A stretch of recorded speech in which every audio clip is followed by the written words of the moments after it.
Walidah Aina binti Muhammad Khairi, nombor matriks 071272. Tajuk kami ialah suntikan vaksin ketika mengerjakan ibadah puasa. Tapi sebelum itu, saya akan terangkan apakah itu maksud COVID-19 dan juga apakah itu maksud suntikan vaksin. COVID-19 ialah pandemik penyakit yang berlaku secara global yang berpunca daripada sistem pernafasan akut teruk. Manakala suntikan vaksin pula bermaksud vaksin yang dapat mencegah coronavirus daripada menyebar ke seluruh badan. Puasa ialah menahan diri daripada makan dan minum serta melakukan perkara yang membatalkan puasa dari terbitnya fajar hingga terbenamnya matahari. Umat Islam telah bersepakat tentang kewajipan berpuasa lebih-lebih lagi pada bulan Ramadan. Ini merupakan salah satu daripada rukun Islam.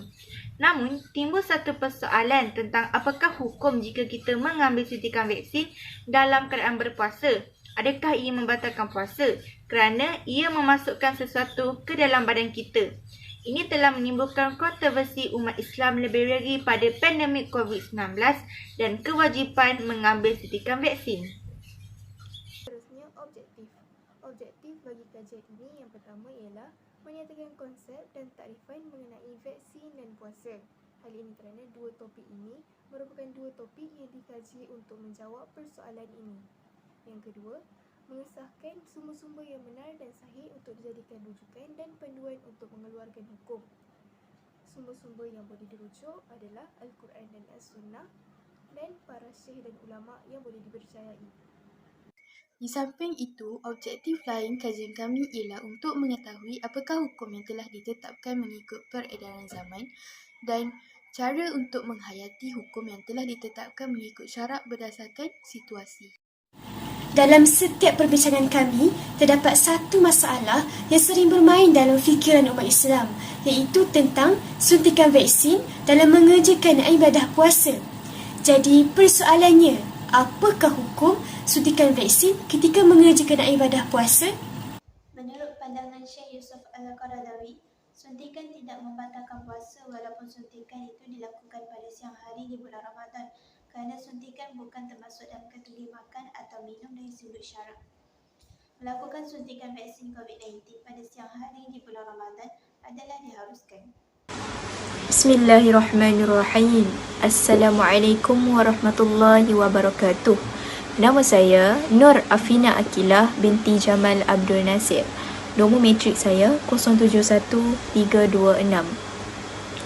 Di sini saya ingin menerangkan kesimpulan suntikan vaksin ketika mengerjakan ibadah puasa.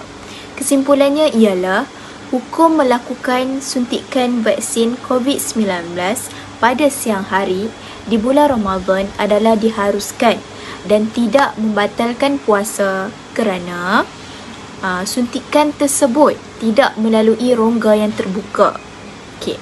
Selain itu, menurut pandangan Syekh Yusuf Al-Qaradawi, suntikan tidak membatalkan puasa walaupun suntikan itu dilakukan pada siang hari Ramadan kerana suntikan bukan termasuk dalam kategori makan atau minum dari sudut syarak. Terima kasih. Assalamualaikum warahmatullahi wabarakatuh. Nama saya Anissa Adlina binti Mak Daud. Nombor matrik saya ialah 071442. Saya akan menghuraikan sedikit rumusan mengenai suntikan vaksin ketika mengerjakan ibadah puasa. Vaksin ialah merupakan cara yang mudah, selamat dan berkesan untuk melindungi individu daripada penyakit berjangkit yang semakin menular seperti virus COVID-19 dan ianya mampu menjadikan sistem ketahanan badan lebih kuat serta tidak menyebabkan jangkitan kerana ia mengandungi kuman dan virus yang dimatikan atau lemah. Hal ini dapat menjadikan kita lebih taat dan bertambah khusyuk dalam melaksanakan perintah Allah yang wajib tanpa ada perasaan ragu-ragu, terutama sekali pada bulan puasa.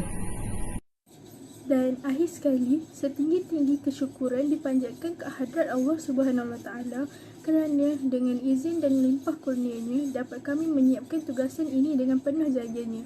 Di kesempatan ini, Saya ingin menghadiahkan ribuan terima kasih kepada Ustaz Sufian bin Mokhtar kerana telah meletakkan sepenuh kepercayaan beliau kepada kami untuk menyempurnakan tugasan penting ini dan telah membimbing kami sepanjang tugasan ini dilakukan. Itu sahaja daripada kami. Sekian, terima kasih.